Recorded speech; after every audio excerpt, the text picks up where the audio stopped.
नमस्कार। आज का हमारा टॉपिक है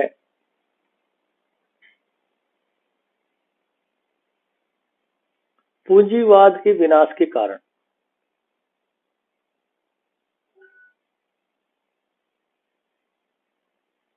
पूंजीवाद के विनाश के कारण पूंजीवाद के विनाश के कारण कार्ल मार्क्स ने जो ये विचारधारा प्रस्तुत की है, साम्यवादी विचारधारा, उसमें उन्होंने हमेशा एक ही बात कही है, वह है पूंजीवाद का अंत। पूंजीवाद का अंत और समाजवाद की स्थापना, ये मार्क्स का मुख्य विचार है। तो यहाँ पर हम मार्क्स के पूंजीवाद के विनाश के कारणों का सविस्तार से चर्चा करेंगे। कार्ल मार्क्स की जो महान कृति कम्युनिस्ट पार्टी का घोषणा पत्र यानी कम्युनिस्ट मैनिफेस्टो, उसका तात्पर्य पूंजी, क्रिटिक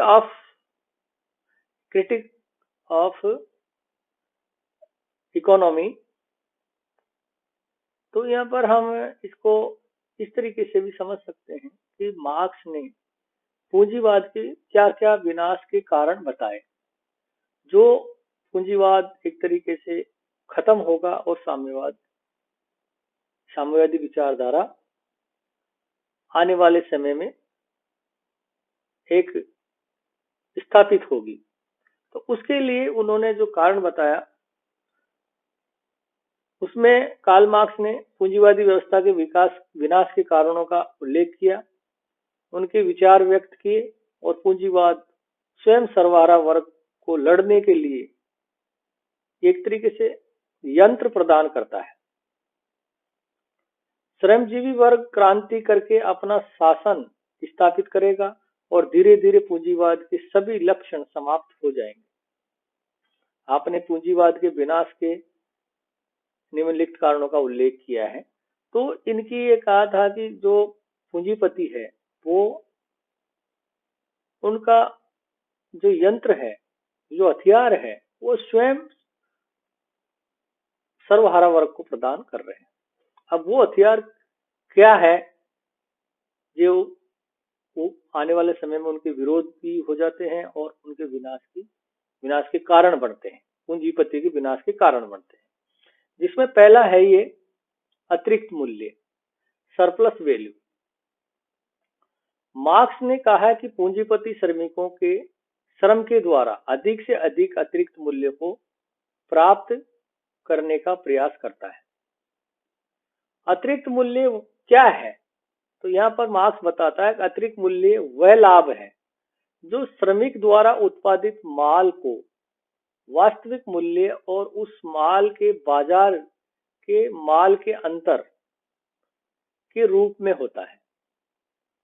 मतलब जो एक तरीके से किसी वस्तु का निर्माण होता है और उसका लागत मूल्य 10 रुपए होता है, जिसमें पूंजीपति की पूंजी का इंटरेस्ट, उत्पादन, श्रमिक की श्रमिक, मतलब सब चीजें मिला के, और जो उत्पादित वस्तु है वो है 10 रुपए।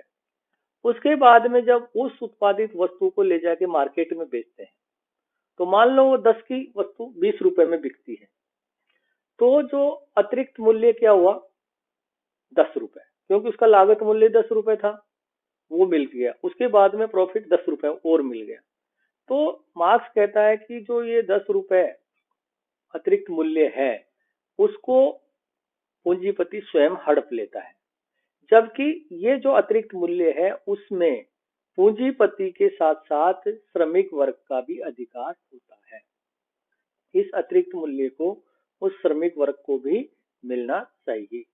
तो मार्क्स कहता है कि इस प्रकार का जो बाजार माल के अंतर में होता है, अंतर के रूप में होता है, उसको पूंजीपति स्वयं हड़प लेता है। तो पूंजीपति इस अंतर यानी अतिरिक्त मूल्य को हड़प लेता है। कार्ल मार्क्स की मान्यता है कि इस अतिरिक्त मूल्य में श्रमिक का हिस्सा है जो उसे नहीं मिलता, ये हम आपको बताया था। एवं पूंजीपति इस मूल्य के द्वारा श्रमिक का शोषण करता है। अब वो पैसा उनके पास आ गया, उस पैसे से वो क्या करता है, श्रमिक का शोषण करता है। पूंजीपति जितना अधिक अतिरिक्त मूल्य को हड़पता है, श्रमिक उतना ही अधिक शोषण, मतलब श्रमिक का उतना ही अधिक शोषण होता है। तो उस अनुपात में श्रमिकों में असंतोष पैदा हो जाता है और आगे चलकर ये असंतोष पूंजीपति वर्ग व्यवस्था का विनाश का कारण बन जाता है। तो जब उसको, श्रमिक को मालूम है कि भाई मैंने ये उत्पादन किया और इसका इतना प्रॉफिट होगा और ये प्रॉफिट इतना होने पर ये स्वयं मालिक ले लेगा, तो मैं क्यों करूं।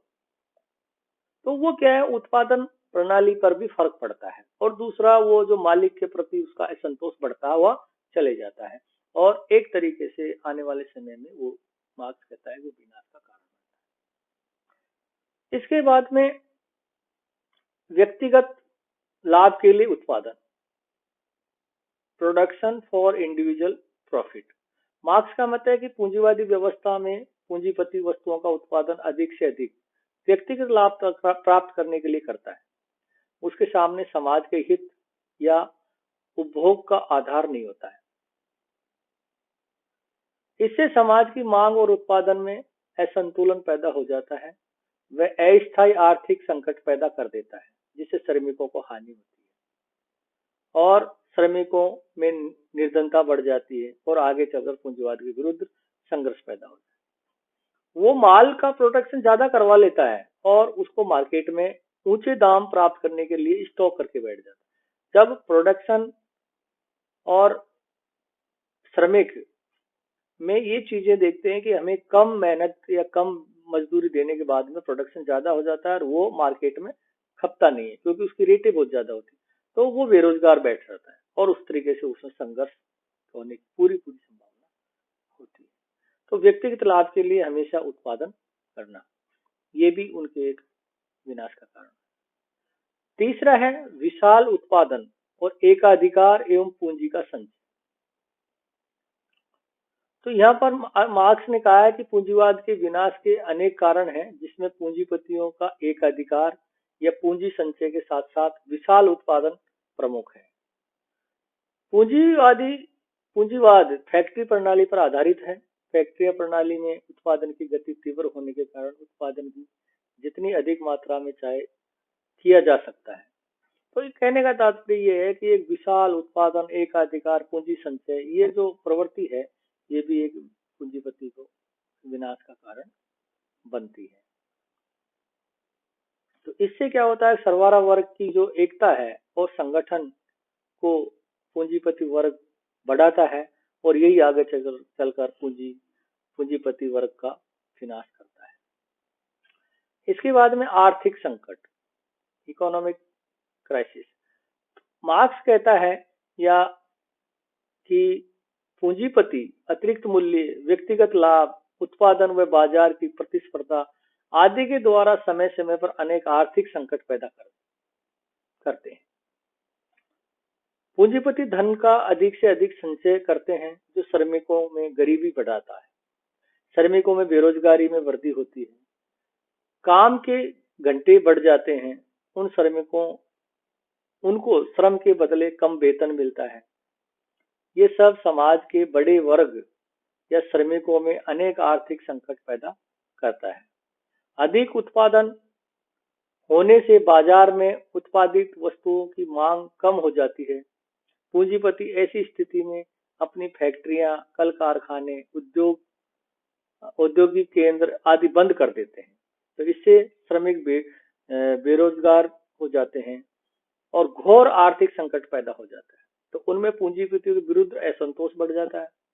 तो मार्क्स के अनुसार आर्थिक संकट और बेरोजगारी, निर्धनता, तालाबंदी आदि के कारण क्या होता है, सरवारा वर्ग बुजुर्ग वर्ग के विरुद्ध संघर्ष और क्रांति की ओर अग्रसर होता है और उनको एक चैलेंज करता है, उनकी सत्ता को उखाड़ फेंकने की ओर अग्रसर होता है। इसके बाद में श्रमिक यंत्रों का दास। मार्क्स का कथन है कि फैक्ट्री प्रणाली में जो उत्पादन व्यवस्था होती है उसमें श्रमिक केवल यंत्रों का दास रह जाता है। उनके पास ऐसा कोई नहीं है कि कोई उनसे बात कर सके, उनकी भावनाओं को समझ सकते, उनके उनके फ्यूचर के बारे में कोई बता सके, या उनको जो फैक्ट्री में जो प्रोडक्शन हो रहा है, जो लाभ कंपनी कमा रही है, उसमें उसकी हिस्सेदारी नहीं होती है, वो एक यंत्रों के दास के रूप में रहता है। तो इस प्रकार से उनके अंदर भी एक हीन भावनाएं, एक एक एक तरीके से एकांत और इस तरीके से अलगाववाद, ये उनके अंदर उत्पन्न होता है। तो इस असंतोष के कारण श्रमिकों में पूंजीवाद के विनाश के लिए चेतना जागृत हो जाती है और वो संगठित होकर पूंजीपति व्यवस्था के विरुद्ध संघर्ष करता है। वो सोचता है कि ये कैसे मैं इनसे वो आगे इस कैसे इनसे आगे निकल, तो हर संभव प्रयास करता है। इसके बाद में श्रमिकों में एकता, यूनिटी इन लेबर। पूंजीवादी व्यवस्था में उत्पादन बृहद स्तर पर होता है, बड़े बड़े औद्योगिक केंद्रों की स्थापना और विकास होता है। औद्योगिकरण और केंद्रीकरण के कारण श्रमिक भी एक स्थान पर बड़ी संख्या में साथ साथ कल कारखानों में काम करते हैं। वे लोग परस्पर मिलते जुलते हैं, अपने सुख दुख की चर्चा करते हैं, उनकी समस्याएं, आर्थिक स्थिति, कष्ट और उद्देश्य आदि समान होने के कारण उनमें एकता पैदा हो जाती है। तो इस तरीके से वो श्रमिक संगठित होकर अपने कल कारखानों में पूंजीपतियों से अपनी मांगे मनवाने के लिए संगठित रूप से बातचीत करते हैं, हड़तालें करते हैं, है ना। तो यही आगे चलकर क्रांति का रूप धारण कर लेता है और पूंजीवाद, क्योंकि जब श्रमिकों में एकता आ जाती है, यूनिटी रह जाती है, तो वो अपने अधिकारों को मनाने के लिए वो जो भी पूंजीपति है उनको वो अपने दबाव में लेते हैं और उनको चीजें मांगनी पड़ती है। इसके बाद में अंतर्राष्ट्रीय श्रमिक आंदोलन, नेशनल इंटरनेशनल लेबर मूवमेंट। आज के समय में जो हम ये कह सकते हैं कि जो इंटरनेशनल लेवल पे जो लेबर यूनियंस बनी हुई है, वो भी एक बहुत बड़ी दिशा का काम करती है श्रमिक के लिए। तो मार्क्स ने ठीक ही कहा था कि जो वर्ग शोषण करता है वह अपने विनाश के कारण को स्वयं उत्पन्न और पोषित करता है।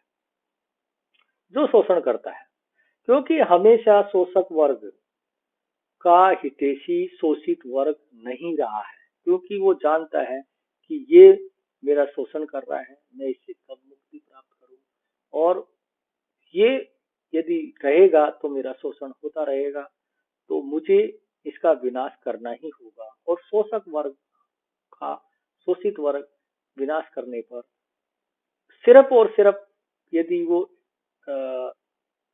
इंतजार करता रहता है कि मुझे कब मैं पावर में आऊं और कब मैं इस व्यवस्था को या इस शोषक को नष्ट करूं, तो ये मार्क्स कहता रहता है। मार्क्स वर्ग व्यवस्था में भी यह बात कह चुका है। मार्क्स ने स्पष्ट की है कि पूंजीवादी व्यवस्था में उत्पादन बहुत अधिक मात्रा में होता है। इन उत्पादित वस्तुओं को बेचने के लिए राष्ट्रीय और अंतर्राष्ट्रीय बाजारों की स्थापना की जाती है। विश्व के विभिन्न क्षेत्रों से उत्पादन के लिए कच्चा माल प्राप्त करने और उत्पादन वस्तुओं को अंतर्राष्ट्रीय बाजारों में पहुंचाने के लिए पूंजीवादी व्यवस्था ने संचार एवं यातायात के साधनों का तीव्र गति से विकास किया है। इस संचार और यातायात के साधनों के विकास के फलस्वरूप विश्व के सभी श्रमिक राष्ट्रीय और अंतर्राष्ट्रीय स्तर पर पूंजीवादी वर्ग को समाप्त करने के लिए संगठित कर दिया है। तो आज हम ऐसे नहीं है कि एक फैक्ट्री लेवल पे ही श्रमिक यूनाइटेड है या एक देश विशेष के श्रमिक यूनाइटेड है, यहाँ तक कि आज इंटरनेशनल अंतर्राष्ट्रीय स्तर पर भी सभी श्रमिक और श्रमिक संगठन यूनाइटेड हैं अपनी मांगे मनवाने के लिए। तो पूंजीपतियों द्वारा लाभ कमाने के लिए यातायात और जो भी साधन का विकास करना उन्हीं के विनाश का कारण बन गया है। अंतर्राष्ट्रीय स्तर पर संगठन संगठित हो गए हैं। इन संचार यातायात के साधनों ने विभिन्न राष्ट्रों के श्रमिकों को संगठित कर दिया है। पहले जहां श्रमिकों का विरोध स्थानीय स्तर तक ही संगठित था, उनको इन नए साधनों ने श्रमिकों को राष्ट्रीय और अंतर्राष्ट्रीय स्तर पर श्रमिकों का नारा दुनिया के मजदूरों एक हो बुलंद हो गया है। कार्ल मार्क्स का है कि दुनिया के मजदूरों एक हो जाओ, तुम्हारे पास खोने के सिवा बेड़ियों के कुछ नहीं और पाने के लिए सारा संसार पड़ा हुआ है। तो मार्क्स ने यही लिखा है कि विश्व के सभी श्रमिक संगठन संगठित होंगे और क्रांति के द्वारा पूंजीवादी व्यवस्था को समाप्त तो यहाँ पर हम सारांश के रूप में ये भी कह सकते हैं, या कार्ल मार्क्स सारांश के रूप में कह सकते हैं, कार्ल मार्क्स के क्रांतिकारी विचार वर्ग और वर्ग संघर्ष, शोषक वर्ग, शोषित वर्ग, अतिरिक्त मूल्य, समाजवादी व्यवस्था के स्थान की स्थापना के तरीके, पूंजीवाद के विनाश के कारण, पूंजीवाद और वर्ग संघर्ष आदि से संबंधित है। सामाजिक विज्ञान और विशेष रूप से समाजशास्त्र में मार्क्स के अनेक समर्थक होने के साथ साथ अनेक कटु आलोचक भी हैं, जिन्होंने इनकी निम्नलिखित आलोचना भी की है कि मार्क्स ये चीजें कह रहा है वो गलत कह रहा है। परंतु निश्चित रूप से मार्क्स ने एक शोषित वर्ग को एक दिशा दी और उन्होंने उनको संगठित करने का, उनको अपने अधिकार प्राप्त करने का और उनको एक अच्छा जीवन जीने का जो उन्होंने एक दिशा दी है। तो मार्क्स आज भी जो श्रमिक वर्ग का एक महान नेता के रूप में कार्ल मार्क्स को याद किया जाएगा और याद रहेंगे। नमस्कार। आज का बस, अगले टॉपिक में फिर आपसे मिलते हैं। नमस्कार।